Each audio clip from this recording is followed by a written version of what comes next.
रामदास आठवले साहेब, पीयूष गोयल साहेब, चंद्रशेखर बावनकुळेजी, नीलमताई गोरे, सर्व महायुतीचे सन्माननीय उपस्थित असणारे मान्यवर नेते, पदाधिकारी, कार्यकर्ते आणि पत्रकार मित्रांनो, आपण आज सकाळी काउंटिंग सुरू होईपर्यंत प्रत्येक जण आपापले परीनं अंदाज व्यक्त करत होते। काल तर मी स्वतः वेगवेगळ्या चॅनलला बघत होतो, म्हणजे आम्ही तिघं कशातच नसल्यातच जमा होतो। बाकीच्यांच्या गाड्या फिरवणं, ड्रायव्हिंग करणं, इकडे जाणं तिकडे जाणं इतकं काही सुरू होतं की आम्ही पहिल्यांदा 1:45च्या पुढे जाऊ आम्हाला वाटत होतं। कालचं सगळं बघितल्यानंतर आम्हाला वाटायला लागलं की आपण कुठेतरी खाली जातोय का काय। परंतु महाराष्ट्रातल्या जनतेने विकासाकडे बघून महायुतीला प्रचंड अशा प्रकारचं जे यश प्राप्त करून दिलंय त्याबद्दल महाराष्ट्रातल्या तमाम जनतेचं महायुतीच्या वतीनं व्यक्तिशः माझ्या वतीनं मी त्यांना मनापासून धन्यवाद देतो, मनापासून आभार मानतो। सगळेच कार्यकर्ते राबले, उमेदवार राबले, सगळे सहकारी घटक पक्षाचे, मित्र पक्षांचे सगळे आमचे सहकारी त्याच्यामध्ये स्वतःला झोकून दिलं आणि सगळ्यांनी ही निवडणूक आपली स्वतःची निवडणूक आहे असं समजून त्या ठिकाणी कामाला लागले। आमच्या ज्या योजना होत्या योजनांच्याबद्दल बरेच थोडीशी चेष्टा मस्करी करण्यात आली, आम्हाला त्याच्यामध्ये दोष देण्यात आला, आमची थोडंसं टीका टिप्पणी करण्यात आली की राज्य कंगाल केलं, अमुक झालं तमुक झालं। परंतु नंतर त्यांचे जाहीरनामे बाहेर आल्यानंतर आम्हाला ते दिसलं की हे काय चाललेलं आहे, कसं चाललेलं आहे, कुठलाही हिशोब न ठेवता अशा प्रकारचे जाहीरनामे बाहेर आले आणि आपण सगळ्यांनी त्या ठिकाणी पाहिलं। आम्ही मुळात काय केलं, लोकसभेच्या निवडणुकीच्या निमित्तानं आम्हाला मोठं अपयश आलं। म्हणजे महाराष्ट्रामध्ये आम्हाला तिघांनाही वाटलं नव्हतं की बाबा अशा प्रकारचं आपल्याला अपयश मिळेल, परंतु ते मिळालं, आम्ही ते मान्य केलं। त्याच्यातून आम्ही पुन्हा सावरण्याचा प्रयत्न केला। अर्थसंकल्प सादर करत असताना आम्ही सरकारमध्ये तिघांनी मिळून काही योजना जाहीर केल्या। त्या योजना इतक्या पॉप्युलर झाल्या, त्याच्यामध्ये लाडकी बहिणा म्हणजे गेम चेंजरच ती योजना झाली। अंडर करंट असा का बहिणींनी दाखवला की मी सगळे उताने पडले, सगळे आडवे झाले। हे माझं स्वतःचं स्पष्ट मत आहे, प्रत्येकाची वेगवेगळी मतं असू शकतात आणि उलट आमच्यावर आता जबाबदारी वाढलेली, कारण एवढ्या प्रचंड बहुमताने, म्हणजे मी तर जसा राजकारणात आलोय तसं 222 आणि 225 महायुतीला किंवा कुठल्याही आघाडीला महाराष्ट्रामध्ये तरी कधी असं यश मिळालेलं माझ्या तरी पाहण्यात नाही, माझ्या तरी ऐकवत नाही। कदाचित पूर्वीचा काळ वेगळा काँग्रेसचा असेल त्यावेळेस कधी झालं असलं तर माहिती नाही, परंतु बाकीचे विरोधक नगण्य होते त्यावेळेसची गोष्ट। परंतु अलीकडच्या काळामध्ये जसं आम्हाला समजतंय तसं तर एवढं प्रचंड यश हे पहिल्यांदाच मिळालेलं यशाने आम्ही हुरळून पण जाणार नाही आणि आम्ही अतिशय जमिनीवर पाय ठेवून आता म्हणजे जसे जसे ते आकडे आम्हाला दिसत होते तसे तसे तसे फायनान्सच्या गोष्टी माझ्या डोळ्यासमोर येत होत्या। मी देवेंद्रजींना पण फोन केला तेव्हा म्हटलं देवेंद्रजी खूप काही काम करावं लागेल। एकनाथरावजींना पण तसं सांगितलं की फार आर्थिक शिस्त आपल्याला त्याच्यामध्ये आणावी लागेल आणि आम्ही आणू। त्याच्यात आम्हाला हे नवीन नाहीये, आम्ही सगळे अनुभवी माणसं, आम्हाला त्याच्यामध्ये कुठली काही अडचण नाही आणि शिवाय आमच्या पाठीशी केंद्र सरकार आहे, तो आम्हाला खूप मोठा एक आधार आहे, एक आमच्या पाठीशी एक मोठा भक्कम अशा प्रकारचा भरोसा आहे आणि त्याच्यामुळं ह्या सगळ्या ज्या काही गोष्टी झालेल्या आहेत, आता विरोधक टीका करतात की बाबा बॅलेट पेपरनी घ्यायला पाहिजे होतं, मग बॅलेट पेपरने लोकसभेला पण घ्यायला पाहिजे होतं। लोकसभेचा निकाल लागला की तो बरोबर आणि इथला निकाल लागला की मग बॅलेट पेपर यायला पाहिजे, मग मशीन काय ईव्हीएम बरोबर नाही, असं नाही चालत। आता झारखंड पण आमच्या हातनं गेलंच ना, आम्ही कुठं काय म्हणतो, ठीक आहे त्या जनतेने कौल दिलेला आहे तशा पद्धतीनं महाराष्ट्रातल्या आणि विशेषतः महाराष्ट्रामध्ये बऱ्याचदा आपले जे 6 रिजन आहेत ना, मराठवाडा, विदर्भ, पश्चिम महाराष्ट्र, कोकण, मुंबई, अशा सगळ्या वेगवेगळ्या रिजनमध्ये, नाशिक, सगळीकडेच तुम्ही बघितलं तर सगळीकडे महायुती जोरात चालली। असं कुठं नाही की मागच्या वेळेस कसं झालं, आम्हाला झटका दिला तो मराठवाड्याने दिला, आमची एकच जागा त्यावेळेस भुमरे साहेबांची आली संभाजीनगर सिटीतली, बाकीकडे सगळीकडे आम्हाला दारुण पराभवाला सामोरं जावं लागलं। आणि तसं ह्यावेळेस झालं नाही. तुम्ही जर अंदाज घेतला तर सगळीकडेच चांगल्या प्रकारे महायुतीला यश मिळालं. काही जागा गेल्या त्या फार थोड्या मतांनी त्या बाबतीमध्ये गेलेले आहेत असंही चित्र. आणि मीडियावाल्यांनो, मला एक तुम्हाला इलेक्ट्रॉनिक पण आहे, प्रिंट पण मीडिया आहे, मला एक कळत नाही, तुम्ही खऱ्या बातम्या देत चाला ना. जे खऱ्या देत नाही त्यांना मला म्हणायचं तुम्ही बाकी सगळे खऱ्या बातम्या देतात, त्याच्याबद्दल दुमत नाही. पण मी टीव्ही चालू केलं आणि अजित पवार पोस्टल बॅलेटमध्येच मागं. मी विचारतोय तिथं फोन करून, ते म्हणले नाही दादा आपण पुढे. आता माझं लीड 1,02,000 मताधिक्य मी मिळवलंय आणि खुशाल तुम्ही दाखवताय अजित पवार मागं, अजित पवार मागं. मग काही जण म्हणलं का रे असे दाखवतायत? टीआरपी त्याच्याशिवाय वाढत नाही. अरे तुमच्या टीआरपीला आम्हाला का मातीत घालताय, आमची का बदनामी करताय? त्याच्यामध्ये मी नंतर पुन्हा अधिकाऱ्यांच्याकडनं माहिती घेतली की नक्की पोस्टल बॅलेट किती झाले. पोस्टल बॅलेटमध्ये पण आम्ही पुढे होतो आणि रेग्युलर मतदानामध्ये पण पुढे होतो. सांगायचं तात्पर्य की बाबा तुमच्यावर सगळ्या चॅनलवर जनतेचा एवढा विश्वास आहे, म्हणजे विश्वास नाही ते सकाळच्या 9 वाजताच्या भोंग्यावर विश्वास नाही, पण बाकीच्यांवर फार विश्वास आहे. माझं एवढंच म्हणणं आहे की खऱ्या बातम्या दिल्या तर काही वाईट होणार नाही. पण खूप चांगलं यश मिळालं. अजून पण काही काउंटिंग चालू आहे, काही ठिकाणी रिकाउंटिंग मागितलेलं. ठीक आहे, तो त्यांचा प्रत्येकाचा अधिकार आहे. पण खरोखरीच सगळ्याच राज्यातली जबाबदारी आम्हा महायुतीवर वाढलेली आहे आणि त्या उलट आम्हाला अधिक जास्त बारकाईनं इथून पुढे काम करावं लागणार आहे. कारण एवढं दैदिप्यमान यश या सगळ्यांनी मिळवून दिलेलं आहे आणि जनतेचे मानावे तेवढे आभार कमीच आहेत. म्हणजे काय आता त्यांच्याकरता, म्हणजे त्यांच्या ऋणातच आम्ही राहू इच्छितो. आणि 5 वर्ष अक्षरशः अतिशय एकोप्याने ही युती शेवटपर्यंत कशा पद्धतीनं काम करेल आणि जनतेने टाकलेल्या विश्वासाला कुठल्याही परिस्थितीमध्ये तडा जाऊन दिला जाणार नाही. अतिशय चांगल्या पद्धतीनं राज्याच्या सर्वांगीण विकासाच्या करता जसं आम्ही विकास हा केंद्रबिंदू मानून पुढे गेलो, तशाच पद्धतीचं काम हे इथून पुढच्या काळामध्ये देखील महायुतीच्या वतीनं त्या ठिकाणी चालेल अशा प्रकारची खात्री मी आपल्या पत्रकार मित्रांना पण देतो आणि आपल्यामार्फत महाराष्ट्रातल्या तमाम जनतेला देतो. पुन्हा एकदा मतदार बंधू भगिनींचं, सर्वांचं, मीडियाचं, इलेक्ट्रॉनिक प्रिंट सर्वांचं मी मनापासून आभार मानतो, मनापासून धन्यवाद देतो. धन्यवाद. अरे मराठी मातृभाषा अभिजात भाषेचा दर्जा आत्ताच दिलाय ना, लगेच विसरायला लागला? नाही ते दिल्लीत बोलतात. मी माझी भावना मगाशीच मांडली आहे. केवळ आत्ता एवढंच सांगेन की महाराष्ट्राच्या जनतेसमोर आम्ही नतमस्तक आहोत. जनतेने ज्या प्रकारचा विजय दिलेला आहे, खऱ्या अर्थानं हा विजय एक प्रकारे आमची जबाबदारी वाढवणारा विजय आहे.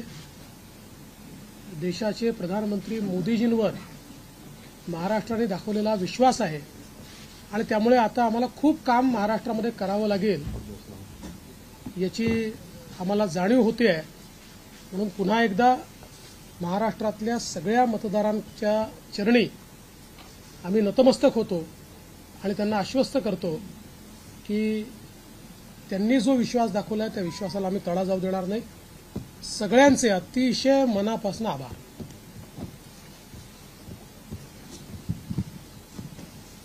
खरं म्हणजे आजचा हा महाराष्ट्रातला ऐतिहासिक दिवस आहे आणि ऐतिहासिक विजय देखील आहे. आतापर्यंतच्या अनेक वर्षांच्या निवडणुका आपण पाहिल्या, परंतु ही निवडणूक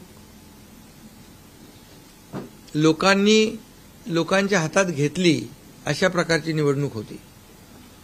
म्हणजे लँडस्लायडिंग जो काही विक्ट्री आपण म्हणतो ऐतिहासिक, म्हणजे याला काय शब्द वापरायचे मला कळत नाही, परंतु लोकांनी मतांचा, प्रेमाचा वर्षाव महायुतीवर केला.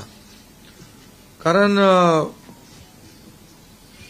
लाडकी बहीण असेल, लाडका भाऊ असेल, लाडका शेतकरी असेल, एकंदरीत सगळ्याच घटकातल्या लोकांनी यावेळेस महायुतीवर प्रेम दाखवलं आणि त्यामुळे मी सगळ्या मतदारांना मनापासून धन्यवाद देतो आणि त्यांना एवढ्या मोठ्या ऐतिहासिक विजयासाठी साष्टांग दंडवत घातला पाहिजे अशा प्रकारचं काम मतदारांनी केलेलं आहे.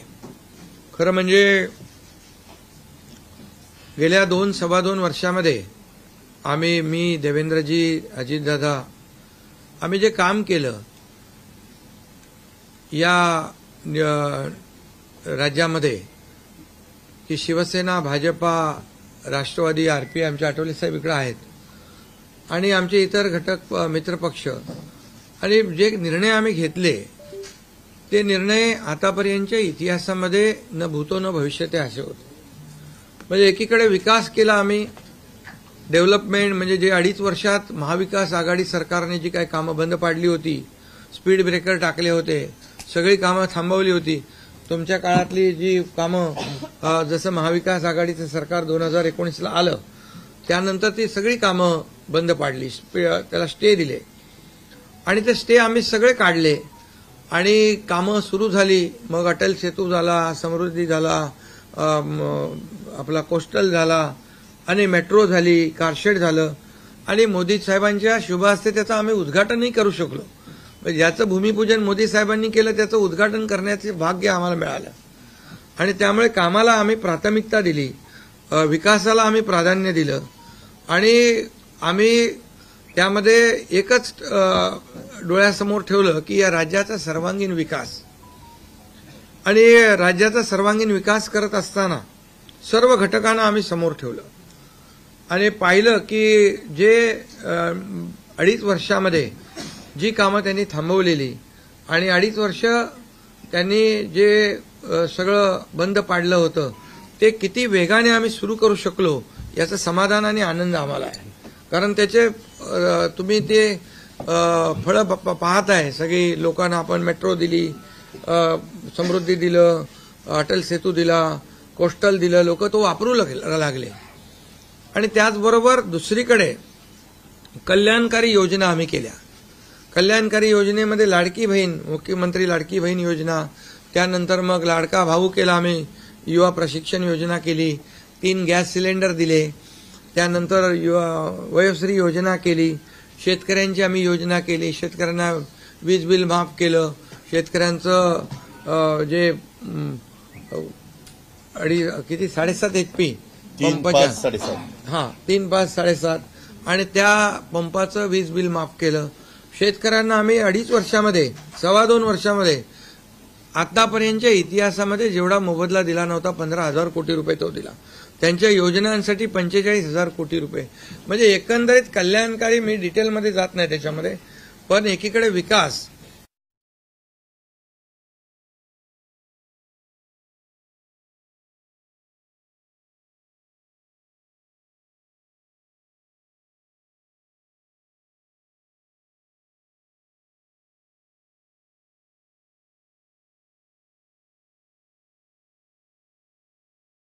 होतो बाकीच्यांच्या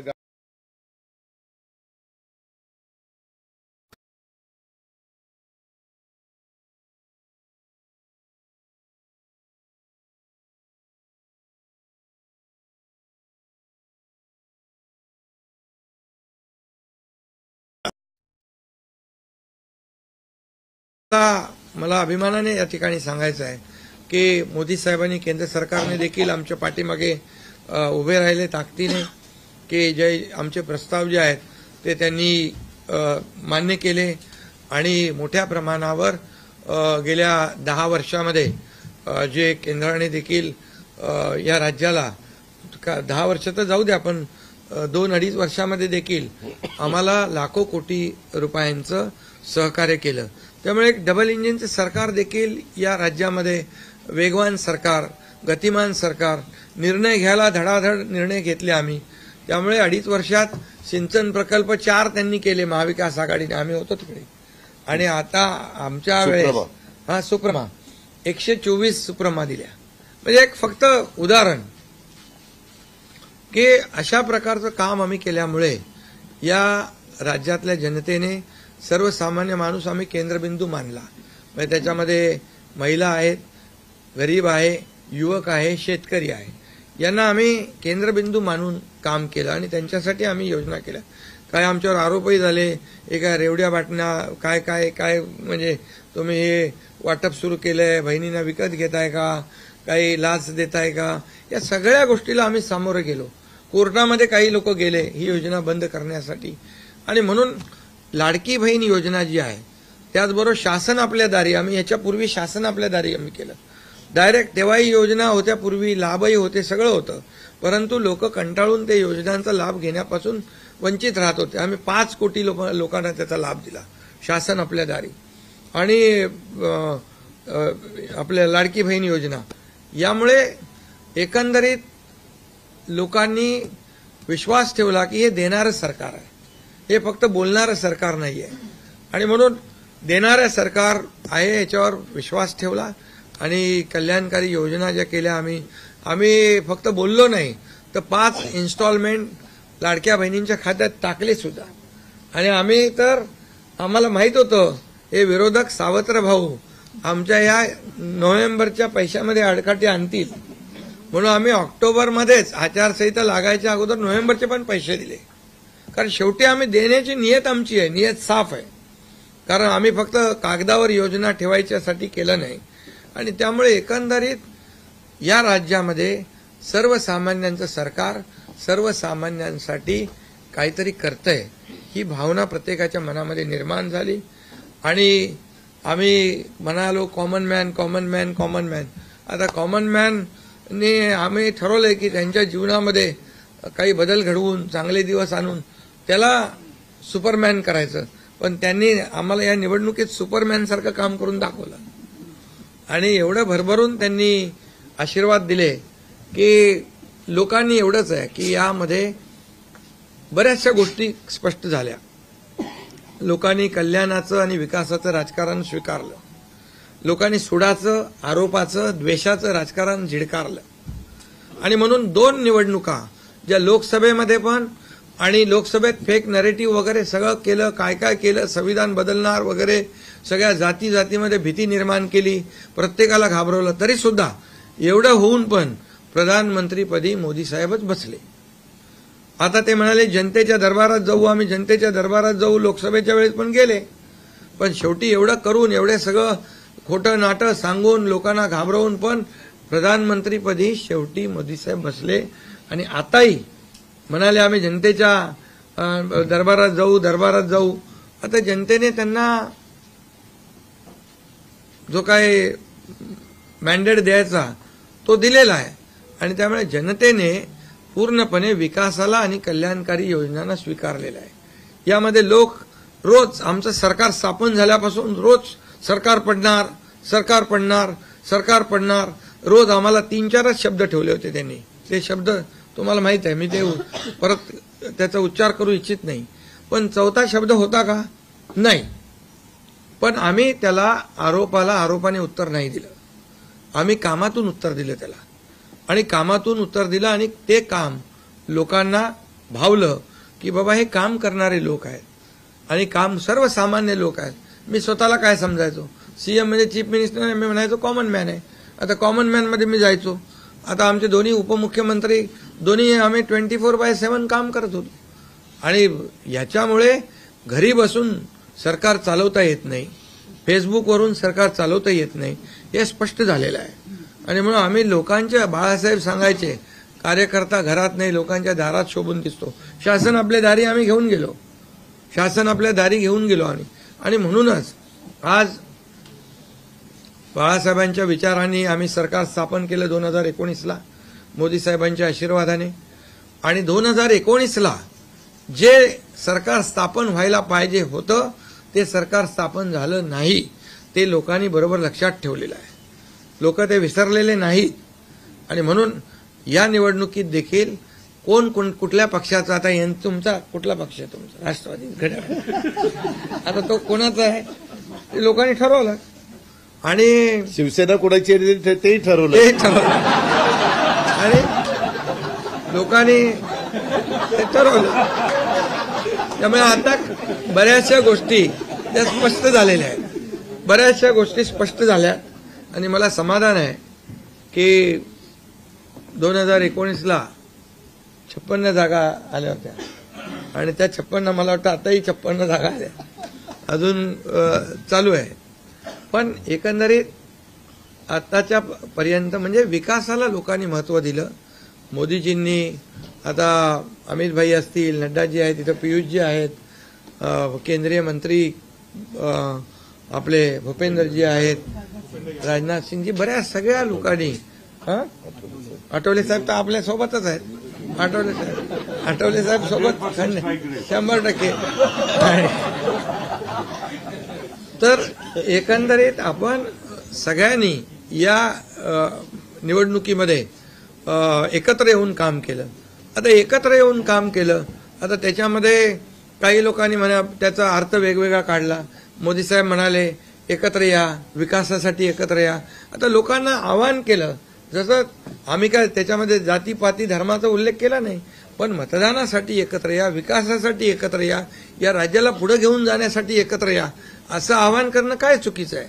आणि लोकांनी ते एकत्र येऊन एकजुटीचं दर्शन या निवडणुकीमध्ये घडवलं आणि मतांची टक्केवारी वाढली, मतदानाची टक्केवारी वाढली, महिलांच्या आमच्या लाडक्या बहिणींच्या टक्केवारी वाढली. आतापर्यंत महिलांचं टक्केवारी कमी असायची पुरुषांपेक्षा, पण यावेळेस ती टक्केवारी जास्त आहे. आणि म्हणून लाडक्या बहिणी आमच्या ज्या आहेत त्या लाडक्या बहिणींनी सावत्र भावांना चांगला जोडा दाखवलेला आहे. आणि आम्ही म्हणायचो ना, खोडा घालणाऱ्यांना जोडा दाखवा. तर एकंदरीत ही निवडणूक जी आहे, ही निवडणूक विकासाच्या अजेंड्यावर, कल्याणकारी योजनांच्या ह्याच्यावर आणि जे विचार आहेत, आज आमचे शिवसेना म्हणून बाळासाहेबांचे विचार आहेत, दिघे साहेबांची शिकवण, मोदीजींची जे काही जो त्यांचा सपोर्ट आहे, केंद्राचा सपोर्ट आहे, या सगळ्या गोष्टी ज्या आहेत या निवडणुकीमध्ये कामी आल्या. शेवटी लोकांना काय पाहिजे? लोकांना शिव्याशाप नको आहे, लोकांना आरोप प्रत्यारोप नको आहे, लोकांना सुडाचं राजकारण नको आहे. लोकांना हवंय डेव्हलपमेंट हवं आहे आणि विकास आणि विकास यावर आम्ही भर दिला. आणि आज त्यामध्ये किती आरोप केले, खोटे बोला, आपण रेटून बोला. आता अजितदादा मगाशी म्हणाले की तुम्ही पण काय काय ते बातम्या अशा सकाळी तर अशा बातम्या चालल्या होत्या की बोला आमचा काय कार्यक्रम होतो का काय, आमचा करेक्ट कार्यक्रम करायचं चालू. तर याच्यामध्ये खूप चांगलं निर्णय झाला, चांगला एक आपला ऐतिहासिक विजय झालेला आहे आणि त्यामुळे खऱ्या अर्थाने आमची जबाबदारी वाढलेली आहे. आता या सगळ्या ज्या काही जे घेतलेले आम्ही निर्णय आहेत, की आमचा एकही निर्णय कागदावर राहिलेला नाही. मी त्या सगळ्या निर्णयात जाऊ इच्छित नाही, पण एकही निर्णय आम्ही कागदावर ठेवला नाही. कुठली योजना आहे ती कार्यान्वित केली आम्ही. आणि त्यामुळे जो लोकांचा विश्वास, शेवटी यापूर्वी देखील आपण पाहिलं की काँग्रेस सरकार ज्या ठिकाणी असतील त्यांनी किंवा महाविकास आघाडी ज्यांनी काही निर्णय घेतले, काही आश्वासनं दिली, ती पाळली नाहीत. आश्वासनं दिली, नंतर कर्नाटकमधलंच आश्वासन घ्या, हिमाचलमधलं घ्या, आपल्या राजस्थानमधलं घ्या पूर्वीचं, की त्यामध्ये आश्वासन दिल्यानंतर निवडून आल्यानंतर केंद्राकडे पैसे मागायला लागले. आमच्याकडे पैसे नाही, हमारे पास पैसे नाही. असं आम्ही केलं नाही. आम्ही जे बोललो, आमची हातपाय काय म्हणतो त्याला, पांघरून पाहून आम्ही ते आम्ही अंतरून पाहून पाय पसरले आणि ज्या योजना आम्ही केल्या, या योजनांचं पूर्णपणे त्याच्यामध्ये कुठलीही योजना बंद होणार नाही याची आम्ही काळजी घेतली. सगळे नियम आम्ही पाळले, सगळ्या आरबीआयच्या, केंद्र सरकारच्या गाईडलाईन आम्ही पाळल्या, कुठलंही व्हायलेशन आम्ही केलं नाही. आर्थिक दृष्टिकोनातून जे काही आम्ही नियोजन करायचं ते केलं. आणि त्यामुळे त्यांना लोकांनी खोटं ठरवलं. ते आम्हाला म्हणाले तुम्ही लाडकी बहीण योजना देताय, पैसे कुठून आणणार, पैसे कुठून हे फसवू आहे. आणि त्यांनीच आमची योजना चोरून नंतर त्यांच्या वचननाम्यामध्ये टाकली. मग तुम्ही कुठून आणणार? म्हणजे लोकांना कळलं की हे फक्त बोलतायत, करणार नाहीत आणि विश्वासाचा भाग आहे. आम्ही 2-2.5 वर्षामध्ये जे करून केलं ते लोकांसमोर आहे. आम्ही कुठलंही काही याच्यामध्ये लपवाछपवी केली नाही. जे आहे ते स्पष्टपणे आम्ही मांडलं लोकांच्या समोर. लोकांच्या दरबारामध्ये आम्ही गेलो आणि लोकांना काम आवडतं, लोकांना विकास पाहिजे, लोकांना कल्याणकारी योजना पाहिजेत, ते आम्ही देण्याचा प्रयत्न केला आणि विकासाकडे या राज्याला नेण्याचा आम्ही प्रयत्न केला. यामध्ये केंद्राचा आम्हाला खूप मोठ्या प्रमाणावर सपोर्ट मिळाला. 10 वर्षामध्ये मी तो आकडा अगोदर पण मी सांगितला होता.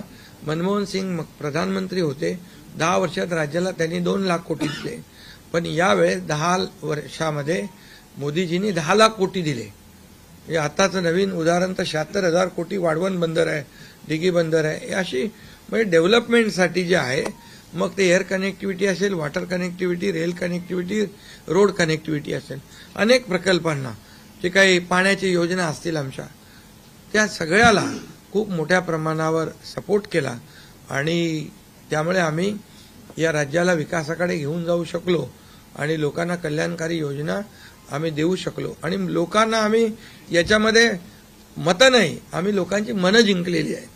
आज लोकांना शेवटी काय विश्वास महत्वाचा आहे. विश्वासावर सगळ्या गोष्टी चालतात. तुम्ही काही सांगा आणि नंतर त्या हात वरती करा, अशा प्रकारचं काम आमच्याकडून झालं नाही. आणि त्यामुळे आम्ही काम करणारे लोक आहोत, कार्यकर्ते आहोत आणि म्हणून आम्ही 24/7 काम केलं. जेव्हा जेव्हा शेतकरी अडचणीत आला तेव्हा तेव्हा त्याच्या मागे आम्ही उभं राहिलो, त्याला वाऱ्यावर आम्ही सोडलं नाही. आणि त्यामुळे जो जो सर्वसामान्य घटक जेव्हा जेव्हा अडचणीत आला त्याच्या मागे आम्ही उभं राहण्याचं काम केलं. त्यामुळे एक प्रकारचं हे सरकार जे आहे, एक पाठीराखा सरकार, एक सरकार जे आहे हे सर्वसामान्याला न्याय देणारं सरकार आहे, जनतेच्या पाठीमागे ताकदीने उभं राहणारं सरकार आहे. जसं आमच्या मागे केंद्र सरकार ताकदीने उभं राहिलं तसं आम्ही जनतेच्या मागे उभे राहिलो आणि म्हणूनच आम्हाला हा असा प्रचंड दैदिप्यमान हा विजय मिळालेला आहे. आणि आम्ही या विजयाचं श्रेय जे आहे आमच्या मतदारांना देतो, जनतेला देतो. जे आमचे महायुतीचे सर्व कार्यकर्ते आहेत त्यांनी मेहनत घेतली आहे त्या सगळ्यांना देतो. आणि म्हणूनच यापुढे जे काही काम आहे या जनतेच्या हितासाठी करणं एवढंच आमची जबाबदारी आहे. त्यामुळे पुन्हा एकदा मी आपल्या सगळ्या पत्रकारांना मनापासून धन्यवाद देतो, आपलेही आभार मानतो. आणि आता इथून पुढे तुम्ही खऱ्या चांगल्या बातम्या दिल्या तर तुमचा TRP वाढत जाईल. आमचे प्रकल्प जे आम्ही सुरू केलेत त्याच्या बातम्या द्या, लोकांच्या फायद्याचे जे प्रकल्प आहेत त्याच्या बातम्या द्या. देवेंद्र जी, वाचाळवीरांच्या बातम्या देऊ नका. देवेंद्र जी, एक सवाल ये है कि महाराष्ट्र में पिछले कुछ समय से जाति जाति में लगातार एक दंगा फैलाने की कोशिश हो रही थी. क्या स्थिर सरकार को लेकर कि मैंडेट है क्या? दूसरा, वोट जिहाद शब्द आपने इस्तेमाल किया था, इस बार भी ऐसी कोशिश कई जगहों पर हुई थी, उसको कैसा जवाब? मुझे ऐसा लगता है कि प्रधानमंत्री जी ने एक जो नारा दिया था, एक है तो सेफ है, सब समाज को साथ में लाने वाली जो बात प्रधानमंत्री जी ने कही थी, महाराष्ट्र के लोगों ने उसको रिस्पॉन्ड किया है और महाराष्ट्र के सभी समाजों ने एक साथ मिलकर एक बड़ा मैंडेट हमको दिया है. मुझे लगता है कि आज निश्चित रूप से जो लोग तुष्टीकरण की राजनीति करना चाहते थे, जो डिविजिव पॉलिटिक्स करना चाहते थे, उनको करारा जवाब जनता ने ही दिया है और प्रधानमंत्री जी की बात को लोगों ने यहाँ पर एक्सेप्ट किया. आप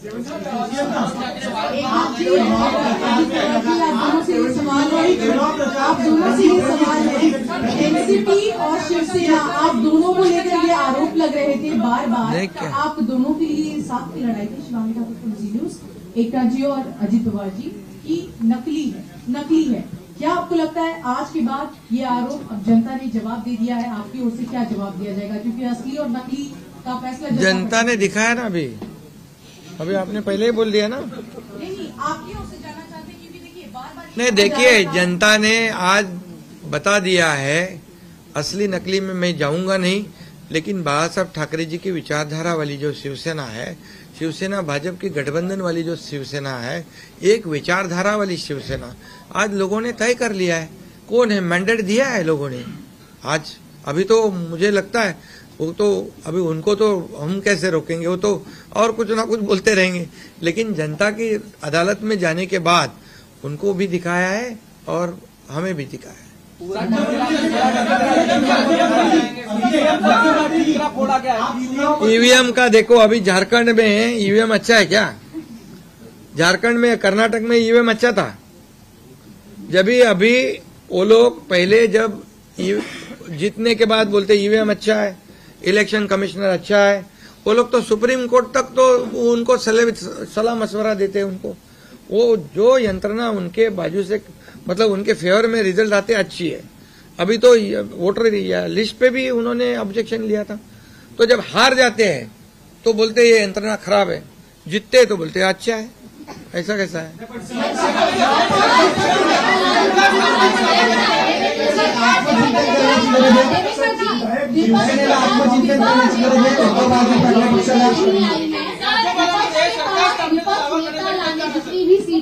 तो ये तो देखिए, यही तो मैं बता रहा हूँ कि जनता ने पूरी तरह, मैंने पहले भी कहा था कि पूरी तरह थंपिंग मेजोरिटी मिलेगी।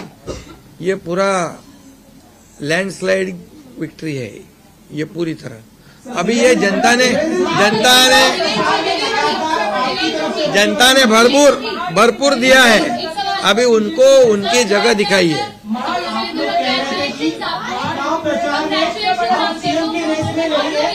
एक ही मुख्यमंत्री बनने वाला है, ऐसे में तीनों में कुर्बानी कौन देगा, इसको लेकर थोड़ा बताइए। अरे भैया, अभी हम लोग, अभी तो आंकड़े भी आने के अभी चालू है ना, काउंटिंग चालू है। अभी होने के बाद हमारी तीनों पार्टियां बैठेगी।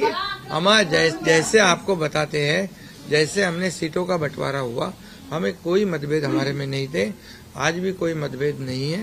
हम हमारे वरिष्ठ और हम लोग बैठकर उसके ऊपर निर्णय लेंगे। बचे हैं नई सरकार को लेकर के, तो क्या कब तक दावा पेश करेंगे गवर्नर के पास?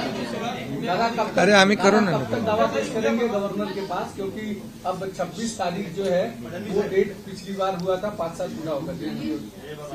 समय पे सब बराबर होगा। पहले तो तीनों पार्टियां अपना अपना नेता चुनती है।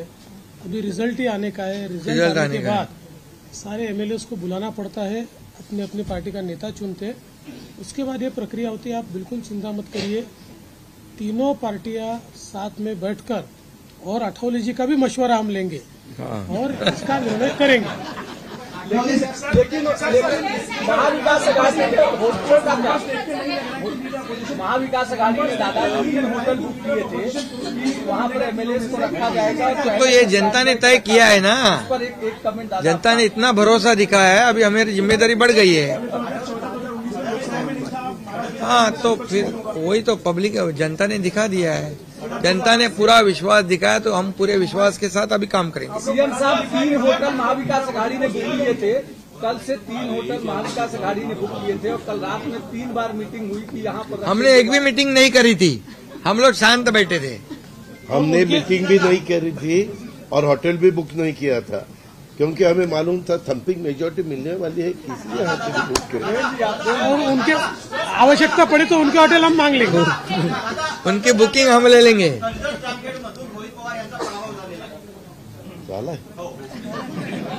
नाही बरेचसे झालेत ना, काँग्रेसचे मोठे बाळासाहेब थोरात आणि काय काय पृथ्वीराज चव्हाण, बहुत से लोगों का हुआ है।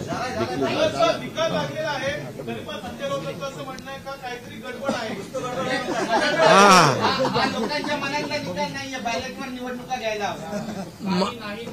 संजय राऊत बरोबर आहे।